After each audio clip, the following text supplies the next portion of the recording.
Hello friends, good morning. এসে গেছি একটা নতুন ব্লগের সাথে। তো সকাল সকাল একটু রেডি হয়ে নিয়ে গিয়েছিলাম একটা মেলা দেখতে যাওয়ার জন্য। আমাদের শ্বশুরবাড়ির এখানে বড়পীরতলার একটা মেলা বসে, খুব জাগ্রত ওই বড়পীরতলাটা। তো এখানে সবাই আসে, এখানে রান্না করে খায়, নাকি এত সুন্দর একটা মেলা বসে। তো সেটাই সকাল সকাল দেখতে চলে গিয়েছিলাম, কারণ বিকালের দিকে ভীষণ নাকি ভিড় হয় মামুনি বলছিল। তো বললো চলো তোমাকে সকালবেলায় ঘুরিয়ে নিয়ে আসি।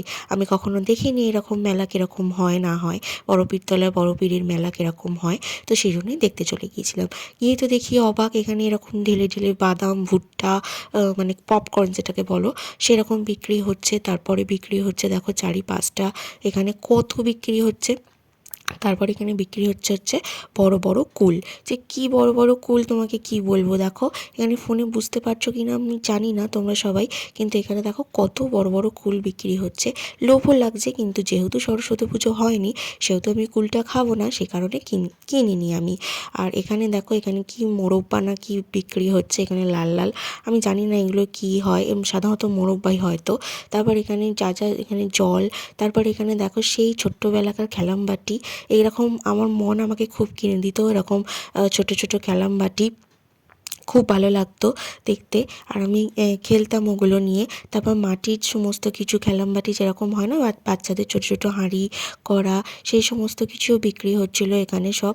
আমার ভীষণ ভালো লাগছিলো দেখতে, কারণ অনেক দিন আগেকার সে পুরনো স্মৃতিগুলো মনে পড়ে যায়। আর মেলাটা অনেকটা বড় জায়গা নিয়ে বসেছিল, সমস্ত কিছু বিক্রি হচ্ছিলো। এখানে মামুনি দেখছিল একটা হচ্ছে মাটির বোতল, এটা খুব সুন্দর দেখতে লাগলো, দেখলাম মাটির একদম, কিন্তু মাটির এত বড় বোতল, আর আমাদের ঘরের যা অবস্থা, কেউ যদি একদম ফেলে দেয় ভেঙে চলে যাবে, সে কারণে আর নিতে বারণ করলাম যে নিতে হবে না।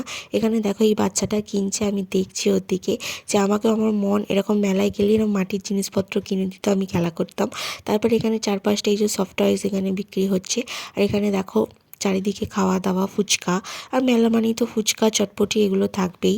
এখানে আবার কানেরও বিক্রি হচ্ছে। কানেরগুলো দেখলাম বেশ কম দাম আছে, সেজন্য একটু বাস্তা লেগে গেলাম। মামুনি বললো যে দেখো তোমার যদি কানের পছন্দ হয় তাহলে তুমি নিতে পারো। তো দেখলাম দুটো কানের এখান থেকে নিয়েছি। তারপর মামুনির এখানে কি মাইলোর ভুট্টা, তারপরে কি সমস্ত কিছু নিল তোমার খাওয়ার জন্য বাড়িতে। তো এখানে সব দেখো কত ঢেলে ঢেলে বিক্রি করছে। তারপর আমি এখান থেকে একটু ফুচকা খেয়ে সব কিছু কিনে বাড়ি চলে এসেছিলাম।